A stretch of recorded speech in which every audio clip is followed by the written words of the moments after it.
Gabón, comenzamos con Pellegrino Matarazzo, Rafa Munguía, Radio Euskadi, adelante. Javier Guinó, Rafa Munguía para Radio Euskadi en directo. Primero te quiero pedir una valoración de un partido que el Getafe ha ganado sin disparar a portería y luego que nos expliques, en la medida de lo posible, qué ha ocurrido al final. The second part. What happened at the end? At the end? Yeah, of the match. You mean after the match? After the match, yeah. Yes. I think it took us a long time to get into the match. We started with a low energy, and I feel like it built as the game went on. Missed the penalty in the first half, conceded an own goal, and the chances that we had, especially in the second half, we could not finish. And in that moment where Getafe is defending in a deep block and knows how to manage the rhythm of a game, kill the rhythm of a game, then it's not easy to create high-quality chances. I think the chances that we had were enough, though, to score.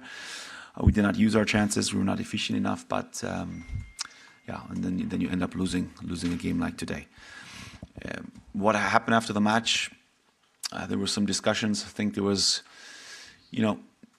there's always in football, it's emotional. There's always an exchange of words, and I don't know exactly what was said.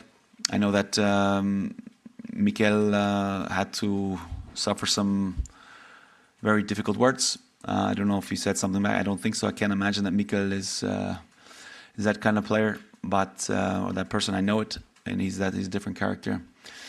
If someone goes to the press, then with something like that, it shows his character. So I don't know exactly what happened, but something like that should not come out. Unai, adelante. Buenas, Reino. ¿Te ha sorprendido un poco el bastante fuerte inicio del equipo con todo lo que hemos hablado de la fiesta, de la celebración, del poco entrenamiento, del poco descanso? La Real realmente ha empezado bastante mejor que el rival el partido. Who started? We started better than the rival. Yes and no. We started better. We had better chances, yes, but I felt that we needed some time to get into the match, which is normal. It's also normal. I think it was clear that it would be a challenge to get started very sharp, and we were missing a bit of sharpness in the first half, especially in the initial phase. But the boys grew into the game, which shows that we wanted it. We wanted to win. We wanted points today, and we are still hungry. Odur. Sí, Rino. Ha llegado antes una copa, un trofeo, que tu primera derrota en Anoeta. Ahora, ¿qué depara la temporada, los 6 partidos que quedan? ¿Cuál es el objetivo de la Real? The goal remains maximum possible success, and I said it in the press conference before the match that 5th place is now further away, yes, but still possible. And that's the maximum that is possible for us, and that's what we were shooting for. But it goes game by game, and we have a game on Sunday against Rayo. And that means we need to recover fast, we need to be ready fast, and we need 3 points in the next match. And it's also important to be successful in this last phase, also building into the new season. So we still have work to do. Unai. ¿Qué tal, Rino? Bueno, te pregunto por Aritz Elustondo. Ha tenido hoy un golpe un poco feo. Lo has cambiado en el descanso. No sé cómo está ahora mismo. Yeah, he suffered a hit. He had double vision, so it was not possible to continue playing. It's stable now, but we will see. I think there's a normal protocol that we need to follow, but he seems to be okay right now. ¿Alguna pregunta más? Unai. También cómo está Carricaburu, que hoy ha jugado sus primeros minutos y que nada más entrar ha tenido ahí un pisotón bastante importante. Carrica. Yeah. That he's like that here. Yes. And what was the second part? I don't understand the second part. How do you feel? How does he feel? Okay. He has pain. He could not run properly afterwards, so we will have to wait for the pictures and see. But he twisted his ankle, so we'll see how severe it is after proper diagnosis. Obrera, John. Rino, fuera del objetivo clasificatorio, ¿cómo te tomas los 6 partidos que quedan? ¿Hay algo que crees que es bueno mejorar o jugadores que te gustaría empezar a ver? ¿Hay algo especial fuera de la mera clasificación?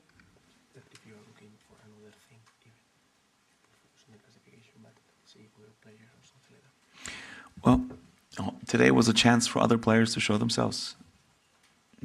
You know, we had a lot of changes in the starting 11, so everyone had the opportunity to show what he wants to do in the rest of the season, what kind of role they want to play. You know, we have players coming in today like Wesley, who has not played in a very long time.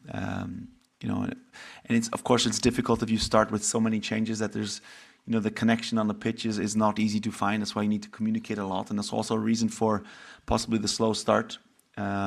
But we want to continue to build, and the players that were on the pitch today also deserve to be on the pitch. There's never any gifts given, and they were sharp in training, the sharpest in training, and this is why they also started today's match. But yes, part of success is always growing group and growing individual players. So that's not just for the final phase. That's always. Obrera.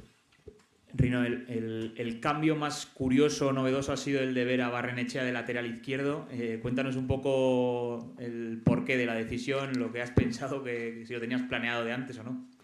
Well, I know that Barrene can play right and left back. I know it. He's done it before. And in that moment, Ayhen was pushing higher in a higher position to the inside. John.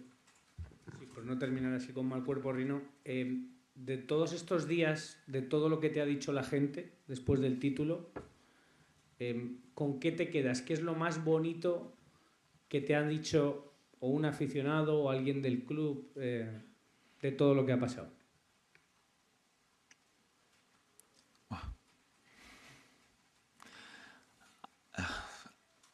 I don't know if there's one sentence. The thing that for me is most beautiful is the gratitude. I feel that people are happy and thankful, and just the feeling that we as a team, as a club, were able to give to so many people. That's what makes me the happiest. That gives me the most beautiful feeling. Michel.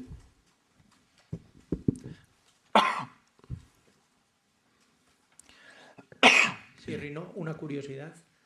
¿Por qué ha lanzado el penalti Bryce, que en alguna otra ocasión ha fallado aquí en la Real? ¿Era algo que estaba establecido o ha surgido de él, que en ese momento se ha visto con confianza para tirarlo? Digo, pues estaba Soler, estaba Ayhen, estaba Marín, que había metido el sábado en la tanda de penaltis. Correcto. But Bryce is also a good penalty shooter. He's good. If he was on the pitch in the final, then he would have taken a penalty as well. Was actually going to try to sub him in the final so that he can take a penalty, but then who got hurt? Somebody got Adam Burrow, and then we had to make a different change. But yes, we of course, if Mika's on the pitch, he's our first shooter. Jose is in contact with our Rodriguez, our set piece experts. He knows who is good with penalties, and you know, whoever feels good also on the pitch can shoot. ¿Alguna pregunta más? No. Osondo. Gracias.